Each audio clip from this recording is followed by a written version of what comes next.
Très heureuse de vous retrouver, mesdames et messieurs. Bonsoir et bienvenue dans ce flash d'information sur Bamako News TV. Nous ouvrons ces flashs d'information par l'actualité nationale.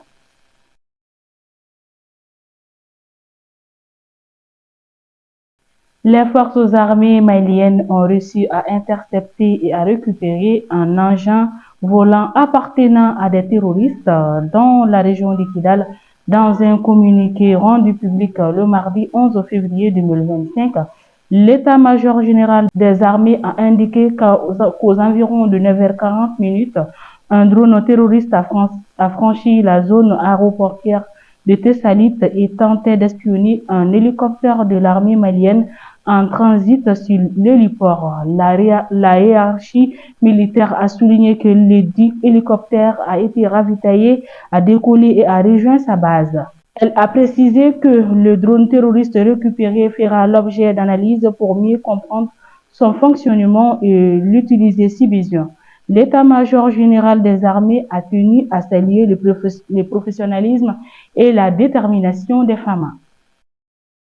Toujours au pays, le ministre de la Réconciliation nationale, de la paix et de la cohésion sociale, le général des corps d'armée, Ismaël Ouagué, a lancé le mardi le processus de désarmement, démobilisation, réinsertion et intégration pour l'année 2024.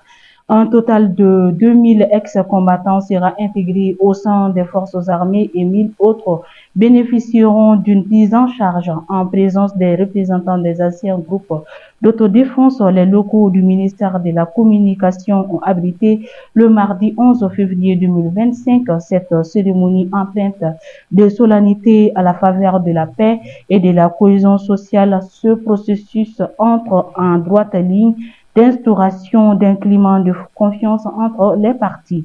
Les seuls détenteurs des armes sont les forces de défense et de sécurité afin de faciliter le maintien de la paix et de la réconciliation nationale, a déclaré le général des corps d'armée Ismaël Ouagué, ministre de la Réconciliation nationale, de la paix et de la cohésion sociale, qui considère que l'objectif de l'État est de ne plus faire état de groupes armés sur le territoire malien. Après plusieurs jours d'interruption, le transport routier a repris sur l'axe stratégique Ansongo-Gao. Les négociations entre les transporteurs et les autorités ont finalement abouti à un accord permettant ainsi aux populations de reprendre leurs activités. Cette reprise du trafic est une véritable bouffée d'oxygène pour les habitants de la région qui étaient confrontés à d'importantes difficultés pour se déplacer et commercer. Les marchés locaux qui dépendaient fortement des échanges avec les autres villes avaient souffert de cette interruption. Rappelons que les transporteurs avaient déclenché une grève pour dénoncer l'insécurité grandissante sur cet axe routier. Des attaques répétées contre des convois civils avaient semé la peur parmi les populations et les professionnels du transport. Afin de garantir la sécurité des voyageurs et des biens transportés, les autorités ont décidé de renforcer la présence militaire sur les axes Ansongo-Gao. Des patrouilles plus fréquentes seront désormais assurées pour dissuader les groupes armés et protéger les civils. Depuis plusieurs semaines, les universités maliennes sont paralysées par une grève illimitée des enseignants-chercheurs. Les membres de la coordination des syndicats de l'enseignement supérieur et de la recherche scientifique réclament avec fermeté le versement d'une prime de recherche, un droit inscrit dans la loi depuis plusieurs années, mais toujours non appliqué.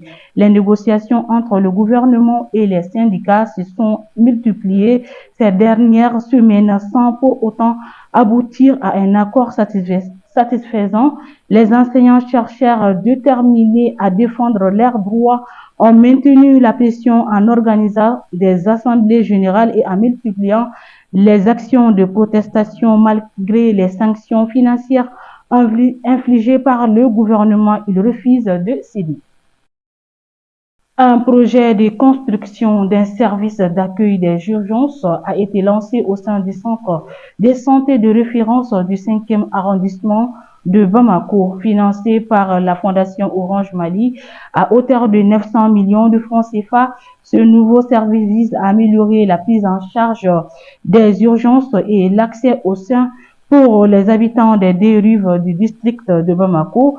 Le choix de cet emplacement est justifié par son accessibilité géographique. Le bâtiment d'une superficie de 550 mètres carrés comprendra 23 lits extensibles à 30, une pharmacie d'urgence, un bloc opératoire et plusieurs bureaux. Il sera alimenté en électricité par des groupes électrogènes et en eau potable par un forage. Le Mali, le Burkina Faso et le Niger créent une banque publique d'investissement au sein de l'AES pour répondre à leurs défis économiques et infrastructurels. Cette initiative ambitieuse vise à transformer l'économie régionale et améliorer les conditions de vie des populations. À présent, l'actualité internationale.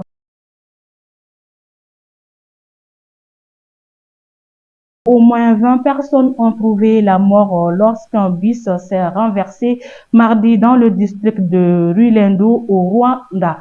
Alors qu'un précédent bilan faisait état de 14 personnes décédées, le gouvernement rwandais a indiqué mardi soir que le nombre de victimes s'est élevé à 20 morts.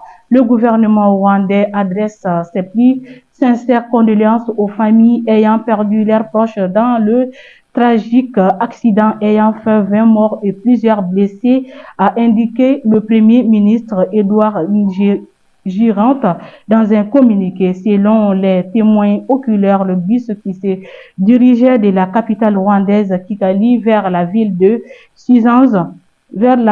Misance a dévié de la route avant de chuter dans un ravin d'environ 800 mètres.